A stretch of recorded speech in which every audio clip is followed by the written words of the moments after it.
ሙሉ በሙሉ አዲስ የሆነ የዓለም ስርዓት ከባዶ የፈጠሩ ነው ብለን እናስብ አድማጮቻችን። አዎ ያው ምንም አይነት ገደብ የሌለው ማለቂያ የሌለው ኃይልና ጥበብ በእጁና ያለ። ታዲያ በዚህ በፈጠሩት አዲስ ዓለም ውስጥ ፍጡራን እርስ በርሳቸው እንዲጎዳዱ፣ ክፋት እንዲሰሩ ወይም ጭካኔ የተሞላበት ተግባር እንዲፈጽሙ ይፈቅዳሉ? ማለቴ አብዛኛዎቻችን ይሄ ጥያቄ ቢቀርብልን ምላሻችን በፍጹም አልፈቅድም የሚል ነው የሚሆነው። ልክ ነው፣ በፍጹም ነው የምንለው። ታዲያ እግዚአብሔር ማለቂያ የሌለው ኃይልና ፍጹም ፍቅር ያለው አምላክ ሆኖ ሳለ ይህንን ሁሉ ክፋት በዓለም ላይ ለምን ፈቀደ?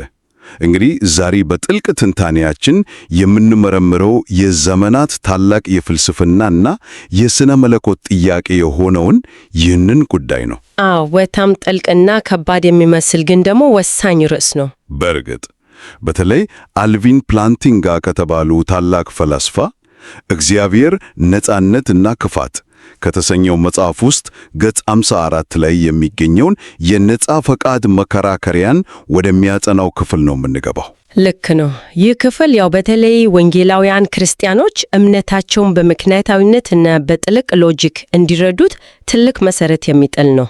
አዎ ማለቴ ዝም ብሎ በጭፍን ከማመን ወጥቶ በሎጂክ ለማስረዳት። እሺ ይህንን ሐሳብ ከመሰረቱን ጀምረው አምላክ የለሾች ወይም የሥነ መለኮት ሞጋቾች ይህንን የክፋት ችግር እንዴት ነው የሚያቀርቡት? እንግዲህ ሞጋቾቹ ይህንን ጉዳይ የሚያቀርቡት ልክ እንደ አንድ ጠንካራ የሂሳብ ቀመር ነው። ነገሩን የክፋት ችግር አመክንዮአዊ ግጭት ብሎ ነው የሚጠሩት። ግጭት? አዎ። ክርክራቸው በጣም ግልጽ እና ቀጥተኛ ነው። ምን መሰሏት? አንደኛ ክርስቲያኖች እግዚአብሔር ሁሉን ቻይ፣ ሁሉን አዋቂ እና ፍጹም ቸር ነው ብሎ ያምናሉ ይላሉ። አዎ ያው ይሄ መሰረታዊ እምነታችን ነው። ሁለተኛ ደግሞ በዓለም ላይ አስከፊ የሆነ ክፋትና ስቃይ አለ የሚለው ማይካድ ሐቅ ነው። ስለዚህ ሞጋቾቹ ምን ይላሉ? እግዚአብሔር ሁሉን ቻይ ከሆነ ክፋትን ማስቆም ይችላል። ማስቆም አቅሙ አለው። አዎ ፍጹም ቸር ከሆነ ደግሞ ክፋትን ማስቆም ይፈልጋል። ነገር ግን ክፋት አሁንም አለ። ስለዚህ ይህ መሰሉ አምላክ ሊኖር አይችልም። ሁለቱ ሐሳቦች ፈጽሞ አብረው ሊቆሙ አይችሉም የሚል መደምደሚያ ላይ ይደርሳሉ። እውነት ለመናገር ማለቴ ይህ የሞጋቾቹ ሐሳብ ሲሰማ በጣም ጠንካራ እና አሳማኝ ይመስላል። እርግጥ ነው ለአንዳንዶች ግራ አጋቢ ሊሆን ይችላል። አዎ አንድ ክርስቲያን የክፋትን አስከፊነትና የሰዎችን ስቃይ በዓለም ላይ ያየ እንዴት ነው የእግዚአብሔርን መኖር እና ፍጹም አፍቃሪነት በምክንያት ማስረዳት የሚችለው? ብዙ ጊዜ እኮ ሰዎች ጥያቄ ሲነሳባቸው አዎ እግዚአብሔር የአንዳንዱን ክፋት ለምን እንደፈቀደ፣ ለምሳሌ የበሽታ የመጣው ለዚህ ዓላማ ነው ወይም የአደጋ የተከሰተው ለዚህ በጎ ነገር ነው ያሉ ምክንያቶችን ለመደርደር ይሞክራሉ። ግን ያው ይሄ አብዛኛውን ጊዜ አሳማኝ አይሆንም። በትክክል ፕላንቲንጋ በዚህ መጽሐፉ ላይ የሚሞክረው ይህንን ነው እንዴ? ማለቴ የእያንዳንዱ ክፋት ለምን እንደተከሰተ ዝርዝር ምክንያት ሊሰጠን ነው። ቆይ እዚህ ላይ ነው ትልቁንና ወሳኙን ልዩነት መረዳት የሚያስፈልገው። እንግዲህ ፍልስፍና ውስጥ የእግዚአብሔርን ትክክለኛና የተብራራ ዓላማ ለማወቅ የሚደረግ ሙከራ አለ። የቴዎዲሲ ተብሎ ይጠራ። ቴዎዲሲ? እሺ። ማለትም እግዚአብሔር በእርግጠኝነት ይህንን ክፋት የፈቀደው ለዚህኛው የተለየ በጎ ዓላማ ነው ብሎ መሞገት። ነገር ግን ፕላንቲንጋ በዚህ መጽሐፉ የሚያደርገው ይህንን አይደለም። አይደለም። ታዲያ ምንድን ነው የሚያደርገው? የእሱ አካሄድ የነጻ ፈቃድ መከራከሪያ ነው። ማለቴ ዓላማው እግዚአብሔር ክፋትን የፈቀደበትን ሚስጥራዊ ምክንያት መዘርዘር ሳይሆን ሞጋቾቹም ያነሱትን የሎጂክ ግጭት አለ የሚለውን ክስ ማፍረስ ነው። ግጭቱን ማፍረስ? አዎ የእግዚአብሔር መኖርና የክፋት መኖር በምክንያታዊነትና በሎጂክ አብሮ ሊቆሙ ይችላሉ የሚለውን ማረጋገጥ ብቻ ነው ዓላማው። እንዴ ቆይ ይህ ማለት አንድ ክርስቲያን የዓለምን ስቃይ ምስጢሩ ሁሉ ዘልቆ ማወቅ ወይም መመለስ አይጠበቅበትም ማለት ነው? አዎ አይጠበቅበትም። ማለቴ አምላክ የለሾቹ የሚያነሱት በሎጂክ ደረጃ የማይቻል ነው የሚለውን መከራከሪያ ውድቅ ማድረግ ብቻ በቂ ነው። በትክክል አምላክ የለሾቹ እኮ ያነሱት ክስ በሎጂክ አይቻልም የሚል ነው። ስለዚህ ፕላንቲንጋ በሎጂክ ይቻላል፣ ምንም የሚጋጭ ነገር የለም ብሎ ካሳየ ሙግቱ ፈረሰ ማለት ነው። ዋው! ይሄ በጣም አሪፍ አቀራረብ ነው። ልክ ነው። ለዚህ ደግሞ ማዕከላዊ አድርጎ የሚጠቀመው የነጻ ፈቃድ ጽንሰ ሐሳብ ነው። እሺ ወደ ነጻ ፈቃድ ሐሳብ እንግባ። እንግዲህ እግዚአብሔር ፍጹም አፍቃሪ ስለሆነ ስነ ምግባራዊ መልካምነት የሞላበትን ዓለም መፍጠር ፈለገ እንበል። አዎ። ነገር ግን ይህንን መልካምነት እውን ለማድረግ ነፃ ፈቃድ ግድ ነው ይባላል። እዚህ ላይ ግን አንድ ከባድ ጥያቄ ማንሳት እፈልጋለሁ። እሺ፣ እግዚአብሔር ሁሉን ቻይ ነው ካልን ለምን ሰዎች ሙሉ በሙሉ ነፃ ሆነው ነገር ግን በምርጫቸው ሁልጊዜ መልካም ብቻ የሚያደርጉበትን ዓለም አልፈጠረም? ማለቴ እግዚአብሔር ሁሉን ቻይ ከሆነ ይህንን ማድረግ ለምን ይሳነዋል? ይህ የእግዚአብሔርን ኃይል መገደብ አይሆንም? እንግዲህ ይህ ጥያቄ የብዙዎችን አእምሮ የሚያስጨንቅ ጥያቄ፣ ነገር ግን እዚህ ላይ ሁሉን ቻይነት ማለት ምን ማለት እንደሆነ በጥልቀት መረዳት አለብን። እሺ፣ አብራሩልኝ። ሁሉን ቻይነት ማለት በሎጂክ ማይቻሉ እርስ በርሳቸው የሚጣረሱ እና ትርጉም የሌሽ የሆኑ ነገሮችን ማድረግ መቻል ማለት አይደለም። ምን መሰሏት? ለምሳሌ ያህል እግዚአብሔር 4 ጎን ያለው 3 ማዕዘን ሊስል ይችላል? አይ ነው ያማ በራሱ ቃሉ ይጋጫል። ልክ ነው።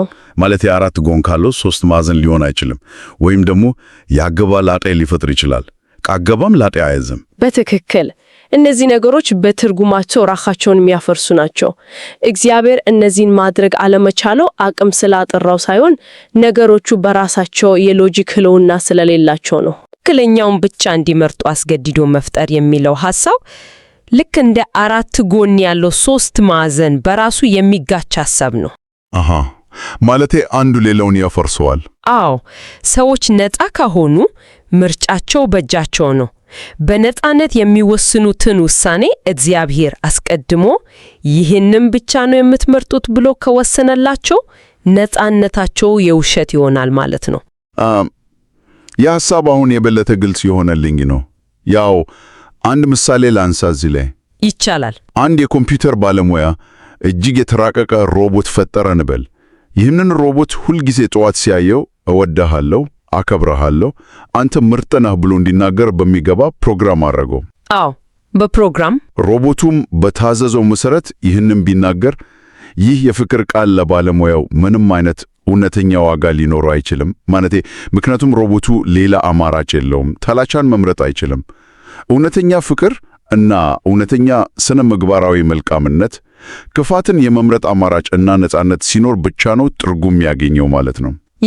ያነሱት የሮቦት ምሳሌ ፕላንቲንጋ ሊያስተላለፍ የፈለገውን ጥልቅ እውነት ፍንቱ አድርጎ ያሳያል።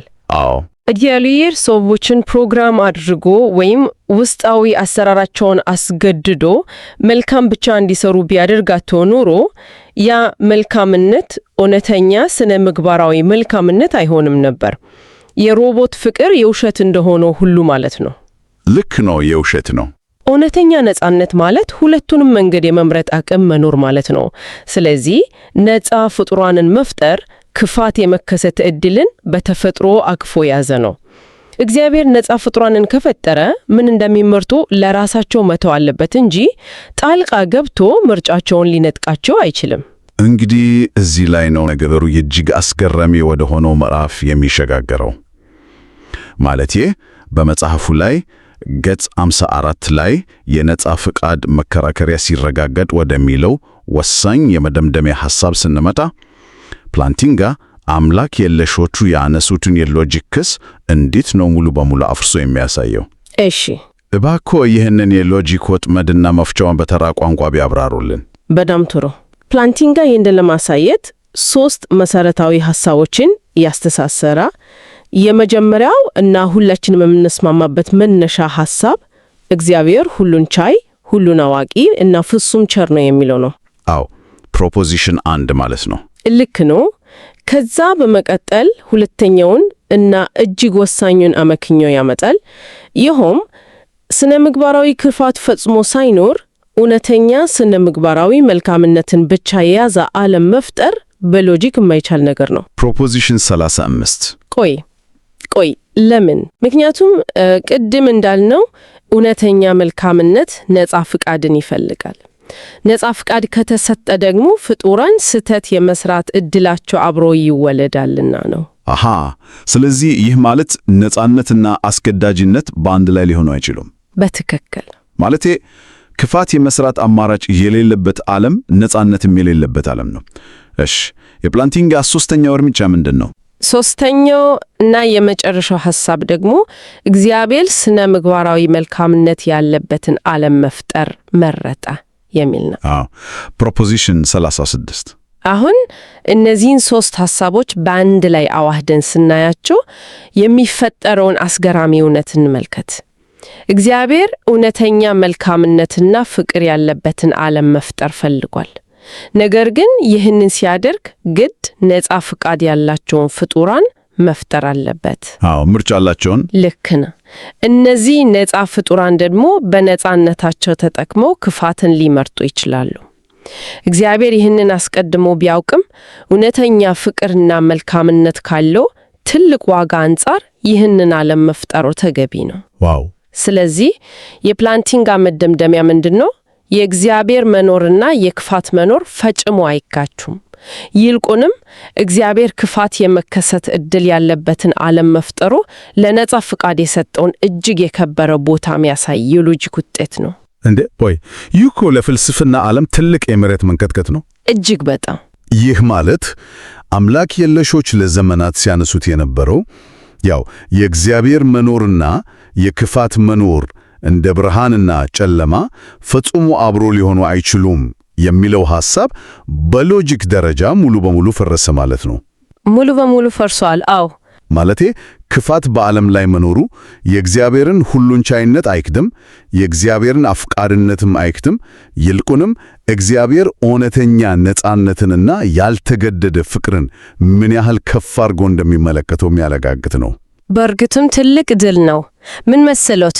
ፕላንቲንጋ ይህንን መከራከሪያ ሲያቀርብ ማንም ሰው ሊክደው በማይችለው ጥብቅ የሎጂክ ሕግጋት ላይ ተመሰረቱ ነው።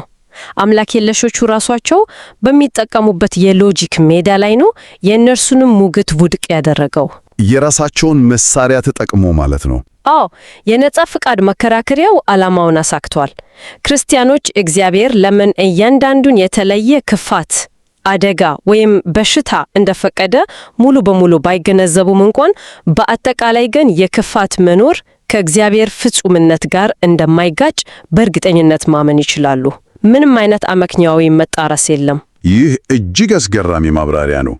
እንግዲህ አሁን ከተወሰሰበው የፍልስፍናና የሎጂክ ዓለም እንውጣና፣ እሺ፣ ይህ ጥልቅ ዕውቀት ለወንጌላውያን ክርስቲያኖች በዕለት ተዕለት የእምነት ጉዞአቸው ላይ ለምን አስፈላጊ እንደሆነ እንመልከት። ምክንያቱም ሰዎች ይህንን የሚሰሙት በፍልስፍና ክፍል ውስጥ ብቻ ሳይሆን ያው እሁድ ጠዋት በቤተ ክርስቲያን ወይም ከባድ ሕመም አጋጥሟቸው በሆስፒታል አልጋ ላይ ሆኖ ሊሆን ይችላል።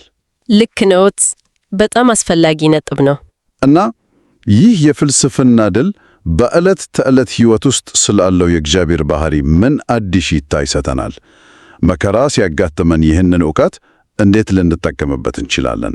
ይህ ዕውቀት ከምንም በላይ አማኞች በእምነታቸው ላይ ለሚሰነዘሩ ጥቃቶች በድፍረትና በምክንያታዊነት ምላሽ እንዲሰጡ ትልቅ አቅም ይፈጠርላቸዋል። ብዙ ጊዜ ዓለማዊ አስተሳሰብ ያላቸው ሰዎች ክርስትናን እንደ ጭፍን ከሎጂክ ውጭ የሆነ እምነት አድርገው ለማቅረብ ይሞክራሉ። አዎ፣ ዝም ብላችሁ ነው የምታምኑት ይላሉ። በትክክል። እንዴት ይህን ሁሉ ስቃይ እያያችሁ አፍቃሪ አምላክ አለ ብላችሁ ታምናላችሁ? ይላሉ። የፕላንቲንጋ ትንታኔ ግን የክርስትና እምነት መሰረት እጅግ ጥልቆ ከሆነው ሎጂክ ጋር ሙሉ በሙሉ የሚስማማ መሆኑን አሳይቷል። ሎጂካዊ መሰረት አለው። አዎ። በዕለት ተዕለት ሕይወት ውስጥ አንድ ክርስቲያን መከራ ወይም የሰዎች ክፋት ሲያጋጥመው እግዚአብሔር አቅም አንስቶት ነው ወይስ አይወደኝም ብሎ ወደ መጠራጠር አይሄድም። የክፋት መኖር የእግዚአብሔርን ሉዓላዊነትም ሆነ ፍጹም ፍቅር አያጎድልም። ምክንያቱም ያ ክፋት የመነጨው እግዚአብሔር ከሰጠው ውድ ስጦታ ማለትም ከሰው ልጆች የነጻ ፍቃድ አጠቃቀም መጓደል መሆኑን ይገነዘባል። ይህ በእውነት ልብን የሚነካ እይታ ነው። እግዚአብሔር እውነተኛ ለሆነ እና በነጻነት ለሚመነጭ ፍቅርና ስነ ምግባር ምን ያህል ከፍተኛ ዋጋ እንደሚሰጥ በግልጽ ያሳያል። እርግጥ ነው። ቅድም ወዳነሳነው የሮቦት ምሳሌ ስንመለስ እግዚአብሔር ፕሮግራም እየተደረጉ ምንም አማራጭ የሌላቸው የሮቦቶች ዓለም ሳይሆን በእውነተኛ ፍቅር በራሳቸው ፍቃድ የሚታዘዙለትን ሰዎች ዓለም ነው የመረጠው። እውነተኛ ፍቅር ደግሞ ሁልጊዜም ቢሆን ምርጫን ይጠይቃል። አዎ፣ ያለ ምርጫ ፍቅር የለም። ይህ ምርጫ ሰዎች ክፋትን የመምረጥ አደጋንና ስቃይን ቢያካትትም እንኳ እግዚአብሔር ያንን እውነተኛ የፍቅር ግንኙነት ከምንም በላይ ስለፈለገ ያንን ነፃነት ሰጠን። እንግዲህ ይህንን ነጥብ መረዳት የሕይወትን ትርጉም በሙሉ ይቀይረዋል። የነፃ ፍቃድ መከራከሪያው የሚያስተምረን ትልቁ ትምህርት ይኸው ነው። አዎ፣ እግዚአብሔር የፈጠረን እንድንወደው እና እርሱንም ሆነ እርስ በርሳችንን እንዋደድ። ይህ ፍቅር ደግሞ እውነተኛ እንዲሆን ነፃ መሆን ግድ ነው። ነፃነት በሌለበት ፍቅር የለም። ፍቅር በሌለበት ደግሞ እውነተኛ ስነ ምግባራዊ መልካምነት ሊኖር አይችልም። ልክ ነው። ስለዚህ ክፋት በዓለም ላይ መኖሩ እግዚአብሔር ስለሌለ ወይም ስለማይጨነቅ ሳይሆን እግዚአብሔር ለሰጠው ታላቅ ስጦታ ማለቴ ለነፃ ፍቃድ የተከፈለ ከባድ ዋጋ መሆኑን ያሳያል። ወንጌላውያን ክርስቲያኖች ይህንን ሲረዱ እምነታቸው በማዕበል ማይናወጥ ይበልጥ ምክንያታዊ እና ስረ መሰረቱ የጠለጠ ይሆናል። ክፋትን ሲያዩ ተስፋ አይቆርጡም። ይልቁንም በመልካምነት ላይ ያላቸውን ጽናት ያጠነክራሉ። ዛሬ ባደረግነው ቆይታ የተነሱትን ዋና ዋና ነጥቦች ስናጠቃልል የነጻ ፍቃድ መከራከሪያ የእግዚአብሔርን ሁሉን ቻይነት፣ ሁሉን አዋቂነት እና ፍጹም ቸርነት ከክፋት መኖር ጋር ምንም አይነት አመክንዮአዊ ወይም የሎጂክ ግጭት እንደሌላቸው በተጨባጭ አሳይቶናል። በትክክል ያው ፕላንቲንጋ በመጽሐፉ እንዳስረዳን እውነተኛ ስነ ምግባራዊ መልካምነት የግድ ነጻነትን ስለሚጠየቅ፣ ነጻነት ደግሞ ክፋት የመከሰት አደጋን በተፈጥሮ ስለሚያመጣ የእግዚአብሔር መኖር እና የክፋት መኖር በምክንያት አብረው ሊሄዱ የሚችሉ እውነታዎች ናቸው። ማለቴ ይህ የፍልስፍና ትንታኔ አምላክ የለሾች የሚያነሱትን የዘመናት ጥያቄ ፍጹም በሆነ መንገድ ውድቅ አድርጎታል። አዎ፣ በእውነት ይህ ጥናት ማንኛውም አማኝ እምነቱን በምክንያት እንዲከላከል እየጠየቀውንም በሎጂክ እንዲመልስ የሚያስችል ትልቅ የእውቀት መሳሪያ ነው። በመጨረሻም ከዚህ ሁሉ ጥልቅ የፍልስፍና ውይይት በኋላ ኢንዲቪጁዋሊ የእያንዳንዱ ሰው ለብቻው በጥልቀት እንዲያስቡበት የምንተወው አንድ ቀስቃሽ ሐሳብ አለ። እሺ፣ እግዚአብሔር የሰዎችን እውነተኛ ያልተገረደደ እና ነፃ የሆነ ፍቅር እንዲሁም መልካምነት ከምንም በላይ ፈልጎ ይህንን ነፃነት ሲሰጥ አስከፊ ክፋት ሊከሰት የሚችልበትን ትልቅ አደጋ እንኳ እስከ መቀበልና እስከ መፍቀድ ከደረሰ ይህንን ማሰብ ይኖርብናል። አዎ፣ በዕለት ተዕለት ሕይወታችን ውስጥ በነፃነት የምናደርገው እያንዳንዱ ትክክለኛ የስነ ምግባር ውሳኔ ከትንሽ እስከ ትልቅ፣ ክፋትን ትተን መልካሙን ለመምረጥ የምናደርገው እያንዳንዱ ትግል በእግዚአብሔር ፊት ምን ያህል እጅግ የከበረና ትልቅ ሚዛን ይኖረው ይሆን? ነፃነታችን ዋጋው ይህን ያህል ከፍ ያለ ከሆነ ያንን ነፃነት ለበጎ ነገር ማዋላችንስ ምን ያህል ታላቅ ትርጉም ይኖረው ይሆን? ይህንን እያሰላሰልን የዛሬውን ቆይታችንን በዚህ እናጠናቃለን። ጊዜ ወስዳችሁ ሐሳቡን ስለተከታተላችሁ እናመሰግናለን።